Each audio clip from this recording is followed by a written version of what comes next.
Hey everybody, it's Safi and Marco Dish Out on Movies, the only movie review show on YouTube to review movies in terms of food. And it's just Marco here once again. I am here to review Duel in the Sun, another Lillian Gish movie. And funnily enough, I was not excited about watching this movie. I hate westerns a lot of the time. You know, most of them are very boring. They're very formulaic. They're very lazy. You know, I see a lot of them and it's like, oh, look, it's guys riding around on horses, shooting Indians. Like, that's it. That's all I see. There have been a few exceptions like Bone Tomahawk, stuff like that. But nothing really. Uh, eh. But this movie, I guess it's considered a very popular movie. You know, Martin Scorsese says, I guess it's his most influential movie, and you know, it's critically. A lot of people hate it. A lot of people love it. It's very mixed, but I was so worried because this is another long movie. Like for some reason with Lillian's movies, I have just been picking the ones where they're so long that it's like it's an ordeal to watch these movies of hers, and this movie was no exception. You know, it took a lot of weird turns, and I think that this movie itself, it could have been called Weird Turns because it just goes up and down and all around. And I mean, God, this movie would be the greatest commentary, drunk commentary of all time. Like, I might do that later this year. I might. Like, it's really tempting because it's that good and bad and good at the same time. Because on one hand, I sort of have a weird opinion about this movie. Because on one hand, it's like a split personality type thing where on one hand, I love it. And I think this is really a masterpiece. I mean, it is really the best Western that I've seen. It's one of the best movies I've ever seen. And it's no surprise. It's another movie that came out from back then, and it's so ahead of its time, and people just pretend like those things don't exist or those things never happen. You know, I got so much stuff to talk about with this movie. I mean, this review might go on for an hour because there's so many things. Like, okay, let's just start off with. I said this movie. On one hand, I love it, but on the other hand, there are a lot of things that are bad about this movie. You could call it a fun but flawed ride if you want to say that too. Uh, but I can overlook the flaws and see the greatness with this one, unlike a lot of others, where the flaws just stick out so much that they completely ruin the film. And there are a lot of bad things. And not bad in terms of outdated things, because, okay, let's just. I'm just trying to decide what to talk about first because there's so much stuff to talk about. Let's just talk about people, what other people think. Now, a lot of people, they hate the movie because they hate the script, and that's always what I complain about. The script, the script, the script, the script. Well, the script is so well written, even though it's terribly written, that I don't care. Like, all the scenes are really well written, but at the same time, it is bad writing. I mean, it is a bad script. There were a lot of rewrites, but still, it's really, really good. And sometimes, even movies with bad scripts will be great movies. And that's apparent in a lot of Marvel movies, isn't it? Okay? And then you have people who say that this movie's racist, which is just fucking retarded. Okay, it's another movie where just because characters in it are racist for some reason that means the movie is racist as well. Like what does that mean? Like it just because like it's funny because the character who is most racist is the grandfather, or I guess the father of the two men. Yeah, the father, Senator. I can't remember the rest of his name, but he's portrayed as a bad guy. So why would this movie be considered racist because the bad guy in it is racist? Like the main character is this young Latina woman, I guess she is. I mean that was one thing that confused me was in the movie, you know, her name is Chavez, so I guess she's Mexican, but in the movie they keep on calling her like an Indian and stuff like that. And it kind of confused me because I was wondering like what? It kind of made me scratch my head. And that was one of like the writing things. But the dad was the most racist, and he was like racist the whole movie. But that doesn't mean the movie's racist, okay? I mean, I just got done watching Monsters Ball, which, okay, now let's talk about the comparisons to Monsters Ball, because this movie has so many similar elements, but it's basically Monsters Ball, but good. Like, this is literally what Monsters Ball should have been. You have two young guys, you have their father, he has a negative effect on them, and then the mom was good, and then you have the love interest, and they're fighting for her. That's what Monsters Ball should have been.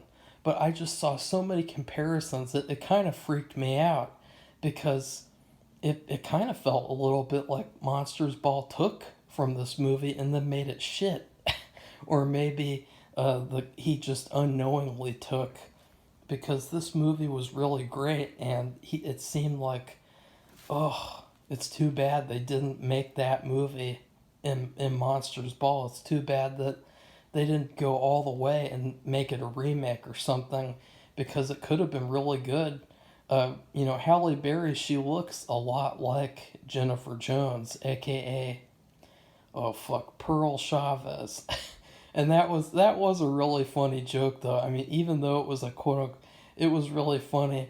I think the dad, the racist dad, he said, you know, her name is Pearl, and isn't that ironic? Isn't that ironic? And I thought that is that is pretty funny. I mean, the movie had a lot of like funny, like goofy things that like just stuff that you laugh at because it's like that sticks out. Like there was this one, probably one of the most underrated elements of the movie was the servant of the ranch named Tashi. I can't remember, but in real life her name was Butterfly. And she was actually really good. She had this really funny, squeaky voice, and she was really good. I liked her, and she did a really good job as the servant for what little she had. And it was sad though, because she had a part where they were having a party. I can't remember why. There were a lot of weird decisions in this movie. I can't remember, but they were having a party, and she was like, when they throw a party like this for me, who's gonna do all the work? And I just thought, oh, that's terrible. That's just terrible. So that did make me like, ugh. But it's just an innocent thing. Like, you know, she's a servant. She's used to doing that stuff, and so yeah. I mean, anyone would say that if they were a servant, if they did housework like that. You know, it's not just because of her race. But this movie is really ahead of its time. You know, nowadays they act like it's some sort of a revolutionary thing to put a Latina woman in a movie. Like, you know, the thing with Snow White, making Snow White a token Latina and calling her a Latinx, whatever the fuck that is. That's a fucking slur. But you know, nowadays they act like it's some revolutionary thing. But in this movie came out in 1946, and what do you know? Who's the star of the fucking film? A Latina woman. And you know, that's the thing about SJWs, is that they don't know what they're talking about, because they don't like movies, they don't care about movies, they don't have any respect for movies, because they'll ignore people like her, they'll ignore movies like this, and then just write them off as racist. Like, oh, that movie's racist because characters in it are racist. But then you go to a movie like Monsters Ball, and it's like, oh, that movie's a masterpiece. Well, I thought that movie was racist because the characters were racist, right? And so these SJWs, they really are disgusting people, because it just shows that it's not really about what they're talking about in terms of, you know, let's have more Latina women in movies, let's do this, let's do that. It's just more about them complaining and about them getting attention, because, again, the star of a movie in 1946, a half Latina woman. And I just thought that was hilarious. And, you know, spoiler alert, at the end of the movie, guess what happens? Okay, the movie is about her, and she goes to a ranch, and she's fighting her passionate love lusts between a good brother and an evil brother. And what do you think? Because I thought what would happen at the end is the good brother would duel the bad brother. Maybe the dad would interfere or something, and then the good brother would die or the bad brother would die. That's what I thought would happen. Well, in the movie, guess what happens? This half Latina woman, Pearl Chavez, she goes after the bad guy all by herself. And she fucks him up and she kills him and kills herself accidentally too. By just, you know, it was her first gunfight.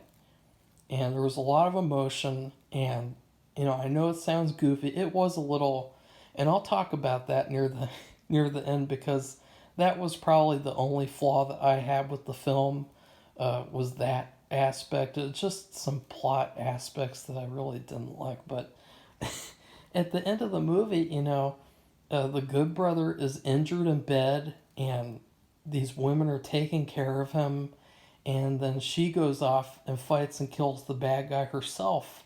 And, you know, if that movie came out nowadays, people would call that an agenda movie, and they would say that's an agenda, and including me, you know, because if they did that same thing nowadays, it really would be an agenda. But you can see back then they didn't have agendas in movies. They just told stories, and the fact that that actually happened was really badass. And the last gunfight is really spectacular, and it really showed that she was a star, and that also the whole movie is just one giant slap in the face to SJWs. You know, these people who act like only white people were in movies before the year 2010. And guess what? She got nominated for an Oscar for this movie for Best Actress. And so I never want to hear anything from them again about, you know, my representation and my diversity and my people of color. You know, I never want to hear that bullshit again after watching this masterpiece of a movie, because this movie really told them off. So now I'm done with that. I won't be talking about fucking dipshit SJWs for the rest of the review. The next thing I'd like to talk about is just my general thoughts. So, I started off and I was kind of like, nah, because it opened up with this very rushed opening sequence where there's this weird thing where she's dancing in the street, and there's this perverted older guy, and he tries to hit on her, and she rejects him. And then he goes into this casino. And I thought that that was pretty cool. It was a pretty cool set, but there was this really unnecessary like dancing sequence with, I guess it was her sister, or I can't remember. I guess it was her sister. I really can't remember. But he takes her into the family house to I guess have sex with her or rape her or whatever. I couldn't really tell if she liked him or not, because it just seemed like he was intent uh, on having sex with something. I mean, it seemed like he might have had sex with a cactus or something, because he was so desperate. I mean, it was really weird. And then and then her, and then Pearl's father comes, and he's like, "What was this going on?" And then he goes into the family house and shoots both of them. And then he lets himself get executed, and he tells his daughter to go off to this other family's ranch and they'll take care of her. And it was really rushed, it was really weird, and I didn't get the purpose of it. Like I didn't really understand like why, but at the same time it was fine, but I really wasn't liking it at first. But then when she got to the ranch and you saw the two brothers, you saw Jesse and you saw Lewitt, and you saw the contrast between them, that's when the movie really kicked off into high gear. Because here you have Pearl, the embodiment of sexiness. And she is probably, I read a little biography, and it seems like she is the real life character from A Star is Born, even though that movie happened 10 years before this.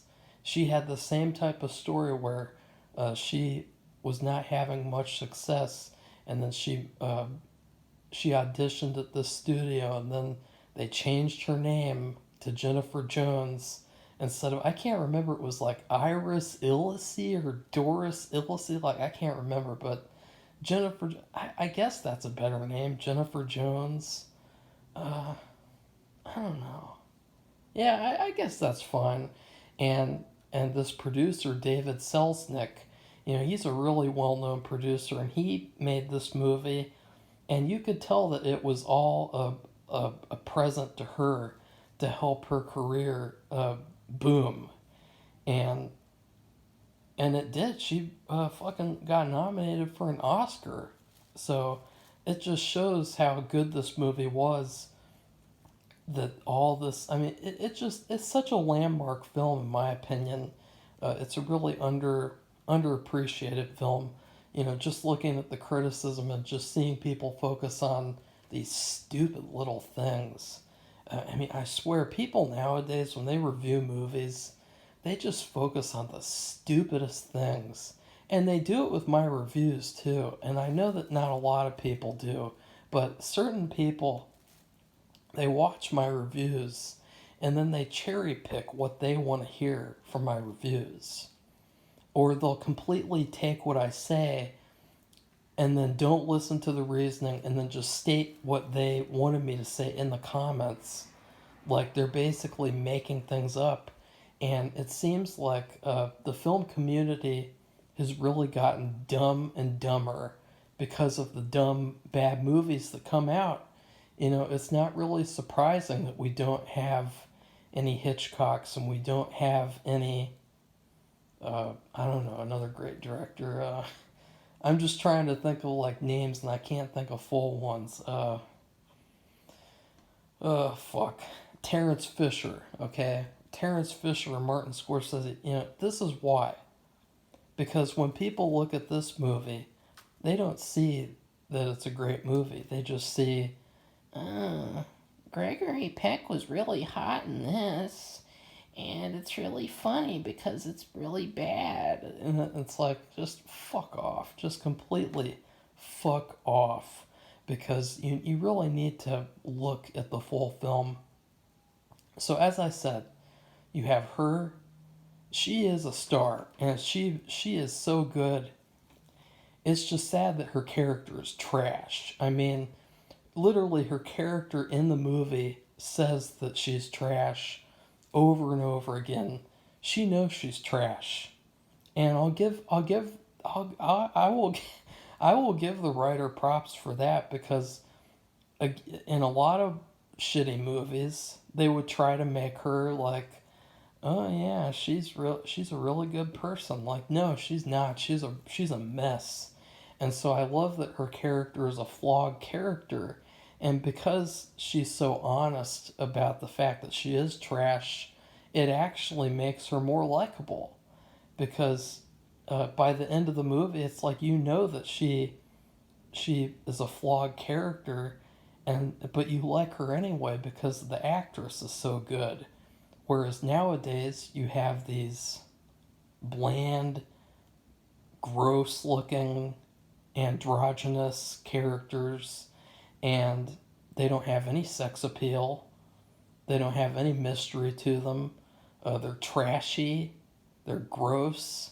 They think they're flawless, quote unquote, and it's so embarrassing to like look at what women have become in movies nowadays versus movies of back then, because this character of Pearl Chavez is more badass than any female character that I've seen in the past 10 years of movies.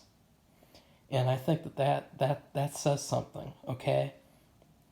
Even with, like, speaking of Martin Scorsese, fucking Margot Robbie and Wolf of Wall Street, gross. Okay, I mean, what a trash character. But that's different because that was real life. But I'm just saying. And so, but when they got to the branch, was really starting to like the movie because of Gregory Peck, mostly. Because Gregory Peck, he was so good in this movie. He gave an A plus plus plus performance. He played an evil brother, and he did such a good job because at first he had this romance to his character. He was very innocent, and he was very like the characters from nowadays. But then as the movie went on, you just realize that it's all a cover for his real personality, which is this ugly, reactionary murderer. And I just loved his character. His character is probably one of the greatest movie villains of all time because he just, they could have done so many things with him. And I think that he is probably the best character in the movie because he is the most consistent, I should say. He is the most consistent. And I loved that first hour of seeing her sort of try to fight off his advances and then try to talk to Jesse. And Jesse, I thought, was really good too, but he was, god damn, he was as bland as a vanilla cake with vanilla frosting and vanilla sprinkles and vanilla ice cream. Like, he was so bland. And they made no attempt to make his character cool after the second half. Like, in the second half, he becomes even more trash because he fucking leaves the movie. And then he comes back at the end and he gets shot and he's down for the count. And so his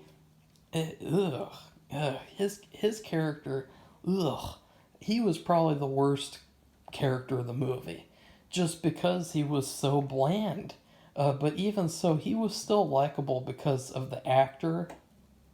And I like the idea of this woman and she's fighting between these two brothers. And, that concept was really, really good. And if you had done that with Monsters Ball, with Billy Bob Thornton and Heath Ledger, that would have been really good. And I loved, probably my favorite scene of the movie was the swimming scene where she's taking a bath, or I guess she's swimming. She's swimming naked in this this place. It looks like they called it like a slump or something. I don't know. But she's swimming there, and then Robert Mitchum comes and he pretends that he's gonna get naked and jump in there with her, and then instead he just sits there for the rest of the day until she gets out and lets him see her naked. And I thought that that was like the best scene of the movie because it was so funny, and it just showed that his character, he started off nice. He gave her a horse, and it just showed that his character was going to go darker and darker and darker and darker. And so I really liked that scene because it was a funny, innocent scene. There are there are moments in the movie where he sexually assaults her and forces himself on her, and moments like that. He's a villain though. He's the bad guy, and the movie dipped when Jesse left, because when Jesse left, she had this really, and I don't know what happened. Please tell me, because she has an encounter with Gregory Peck on a stormy night. And there's a lot of dramatic stuff. This movie's very dramatic. It's a drama. And and she has an encounter with him, and I wasn't really sure if she had sex with him or they just kissed. So I was confused about that.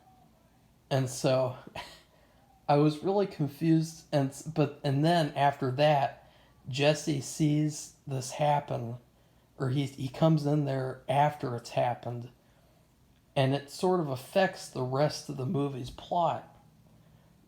And then Jesse leaves.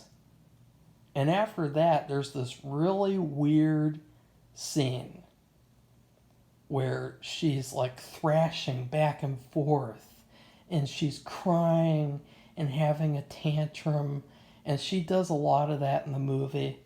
But she does it in like small moments. She doesn't do it like the whole film, and that's why her character is more likable, because she could have overdone it, but she didn't.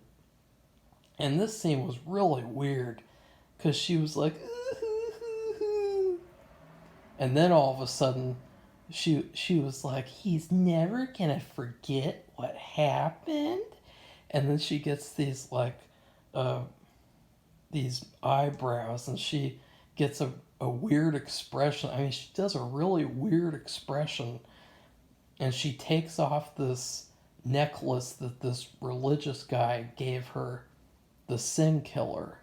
And he was hilarious. He was just a cartoon, and she basically turns into a bad girl.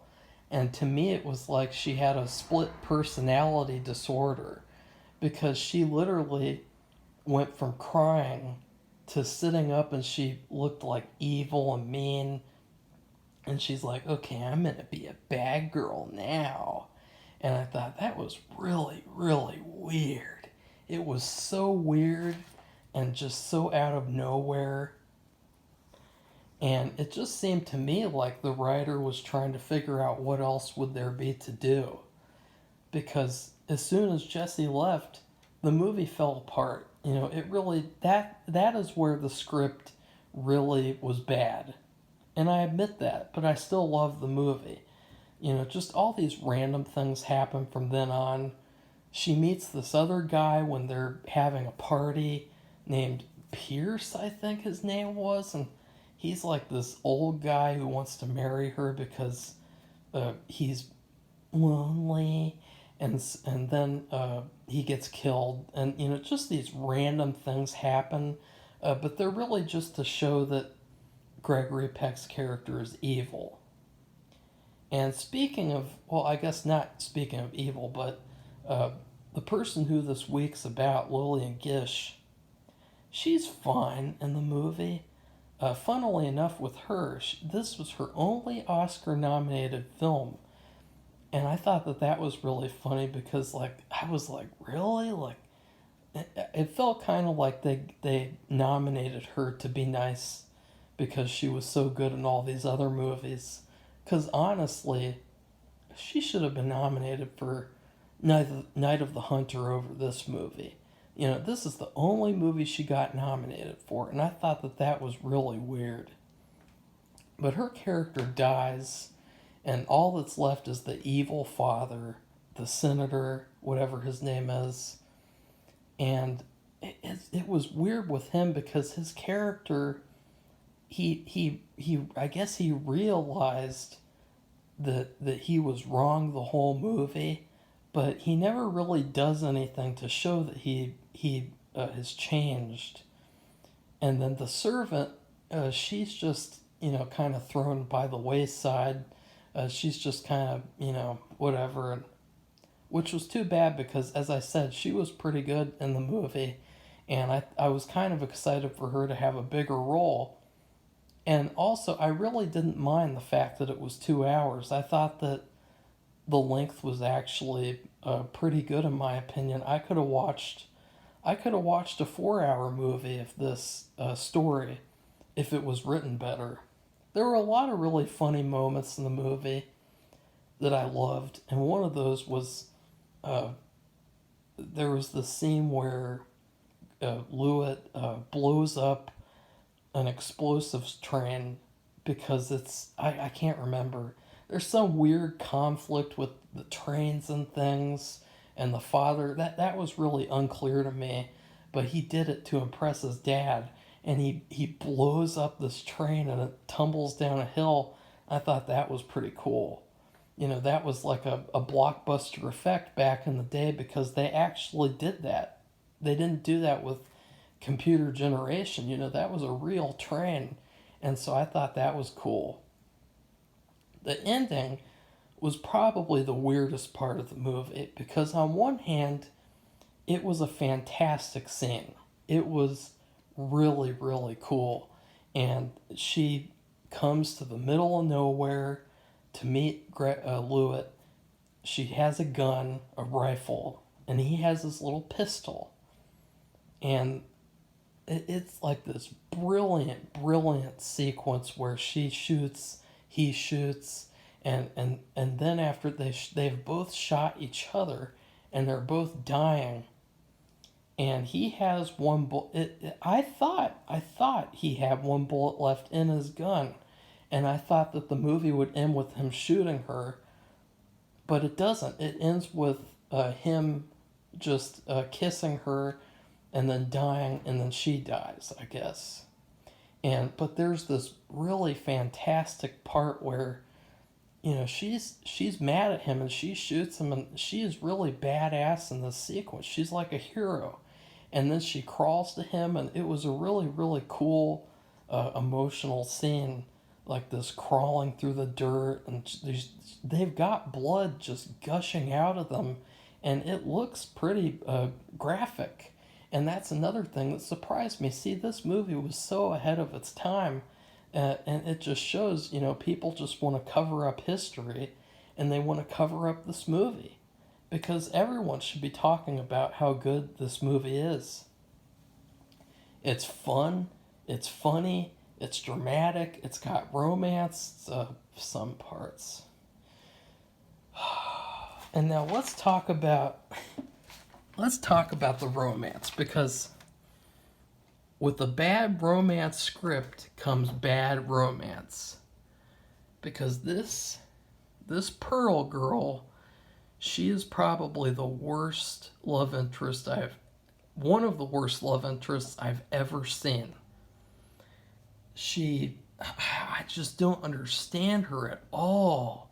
Like in the opening scene, she seems like this strong character who, you know, she rejects the advances of this weird old guy.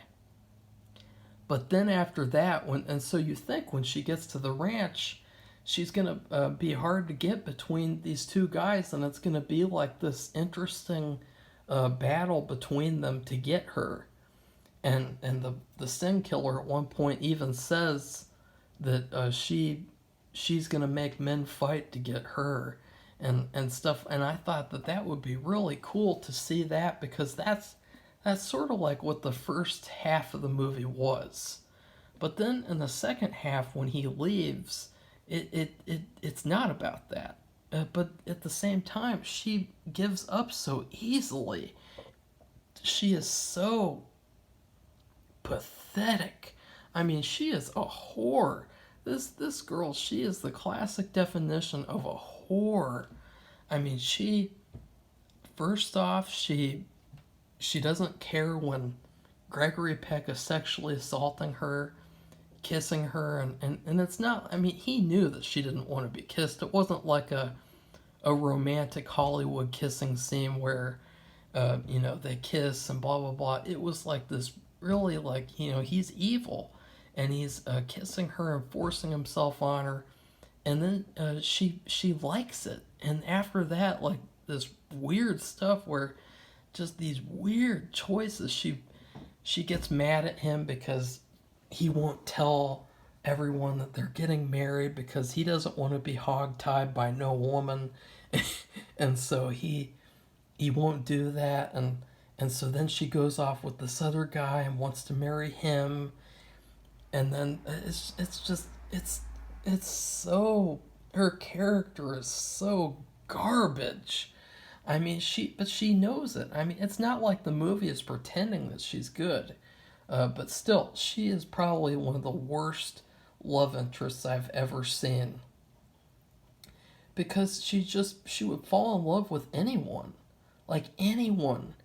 If people told her that they loved her, it's like, oh, really? Oh. And it's like, oh, God, this is pathetic. Like, she's a whore. And I thought, that's too bad, because she was so likable. I was like, I really wanted to see, I would love to see, too, the version of the movie where she isn't a whore, and where it's the original premise that it starts off on with the first hour. But it just, she's a whore. Like, and then near the end, Gregory Peck comes back.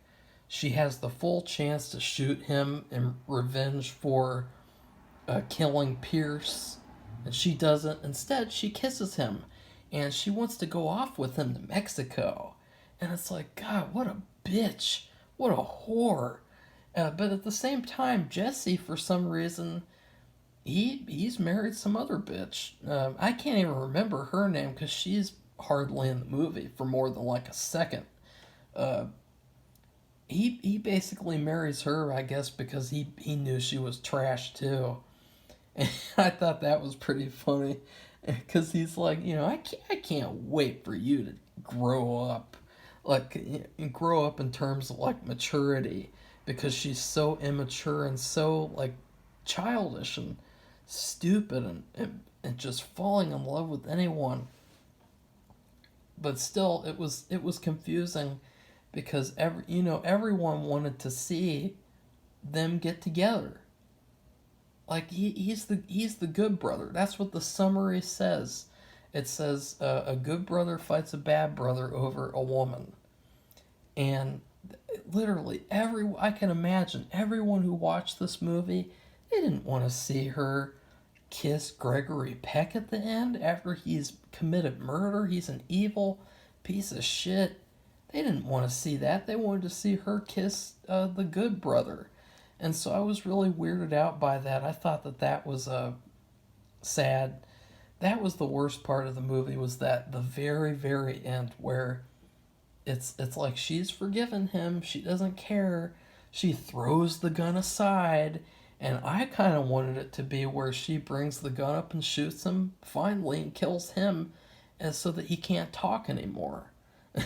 And so I was sad by that. I did not like, even at the very end, she's still in love with him. Like, God, what a whore. But still, I really love this movie. It's a pretty flawless movie. Even though I have spent the last 40 minutes talking about flaws, again, I can overlook all of those flaws because of how much I enjoyed the movie and how many good things there are. I mean, the acting is just phenomenal. the set design, this movie is really, really perfect looking. I mean, there are so many cool sequences where, you have this. There was one sequence where literally the whole screen was red, and you had the senator, and he's sitting there in the middle of nowhere, and saying, I thought that all this land was for my sons to build something on, and it's like a really tragic thing where it's not going to be used for, it's just pointless, and it's like this beautiful red, just everything is red. And then there's other sequences where, I mean, just every frame of this movie looked like a painting too. Like every single frame of the movie looked perfect, especially the star. I mean, they really did all that they could to make her look like a star in this movie. I mean, it was just unbelievable. Nowadays, she'd look ugly AF, okay? She'd look fucking gross. She would look like trash like she is in the movie. And I think that's another good thing is that, I guess at the same time, both characters, because if you want to make sense of it, her character is trash, Lewitt is trash, and so they are kind of meant for each other because they both are trash.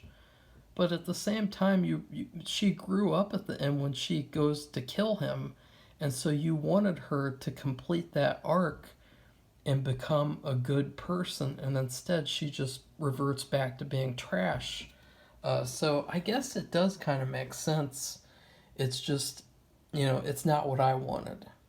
It was unexpected. It was unsatisfying. It was disappointing in that way. But still, it is a really good movie. It is a masterpiece, I would say. And I don't really use that term a lot. Bully was a masterpiece. Night of the Hunter was a masterpiece. This is a masterpiece. Now, would I rate this movie in terms of food? That is tricky because the movie, it is so good. But admittedly, the first half is way better than the second half. Because in the second half, it feels kind of like, okay, we're struggling here.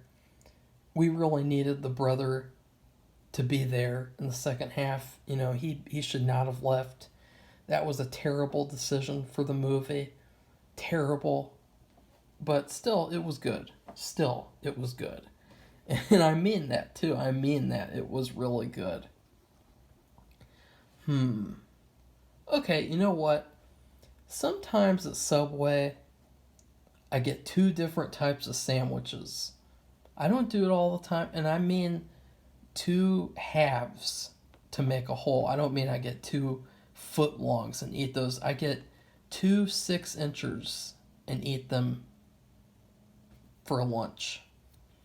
And a lot of the time I'll get a turkey sub with lettuce, tomato, cheese, American cheese, mayo, and sometimes red onion. And then on the other side, I get a meatball sub. So you have two extremely different things. You have the meatball sub, and you have the turkey sub. Both very different, but both very good. And then I would say that I will also get a cookie. I love trying their new cookies. And I get some chips. And maybe a Zevia, or like a carbonated flavored drink that doesn't have any calories. That also doesn't have aspartame like diet soda does, unfortunately. So, the first half of this movie is a turkey sandwich. It's this nice, pleasant, light, fun, funny, interesting, such a great sandwich. The second half is the meatball sandwich, and that's where things get crazy. That's where things get really out of control. They get just really, really wild. You got, what's a meatball sub? It is literally meatballs, tomato sauce, and sometimes cheese if you ask for it. I don't know why they don't put it on there automatically, but you have to ask for it for some reason. uh, that's the second half. That's where Gregory Peck's character really just completely becomes evil and the whole movie falls apart. But still, it's really good. And still the whole meal is really good. And then you got the chips. The chips is just, the little touches here and there, the little goofy moments. There are some funny moments and some moments that are unintentionally funny too, like the senator saying, asking or just making fun of how her name is Pearl, but then she's not white like a pearl. I mean, it's funny. I mean, he's a racist, and but it's funny still. And there's little goofy funny moments like that. And then the cookie would be her, Pearl Chavez. She is definitely a cookie, and she was really a star. And I would definitely love to see more movies that she was in, because she proved in this movie that even if she has a bad script, she'll still be really good. Because I'll say this too, she was better than all the performances from Lillian that I've seen for this week, and even with Night of the Hunter. And so I really should be doing a week all around Jennifer, quote unquote Jennifer Jones. I mean, isn't that funny? Isn't that just the most generic name, Jennifer Jones? I mean, that's just hilariously stereotypical and generic. But still, I might watch her movies this year. I might. It's leaning towards yes. So that is this movie. It's 2 sub sandwiches, halves, and then chips and a cookie, and then the drink. And the drink would be just the movie itself, like the set design, the beautiful sets, the beautiful scenery. I don't know how they did that. I guess it was matte paintings and stuff like that. It looked really, really good. The lighting was really, really good. They had all sorts of different varieties of settings, like thunderstorms, rainy days, and they all look so colorful. And movies nowadays, they have no color at all. They claim that they have color in terms of their diversity quotas, but then they don't have any color in terms of anything else. I mean, they're so ugly. Movies nowadays look so ugly and gross, and this movie is just, it's like a painting. It is like a painting come to life. It is like you have painted an oil painting, and the painting has just walked off of the canvas and is dancing in front of you. And I'd also like to see more movies with Butterfly McQueen, because she was really good in the movie too. And then also Gregory Peck. I mean, does he play any other movies where he's a real bad guy like this? Because after this movie, it's weird to see that he didn't get typecasted. Because, to be honest, after watching this movie, I'd just like to see him play bad guys. Like, forget about Atticus Finch and stuff like that. I just want to see him play bad guys. So that's it, and it is almost an hour-long review because the movie is that good. I've never spent this long talking about a movie unless it's with Safi. So that just shows how good this is. And still, I could go on and on, because this is a movie that I will be studying and looking at for years and years, and will always remember it. So please like this video, comment, and tell me what you thought about Duel the Sun. Duel in the Sun, is that what it was called? Duel in the Sun. Yeah, because it was in the sun. And then please subscribe to this channel if you'd like to see more movie reviews. And I only have 2 Lillian Gish movies left. Goodbye, everybody. See you soon.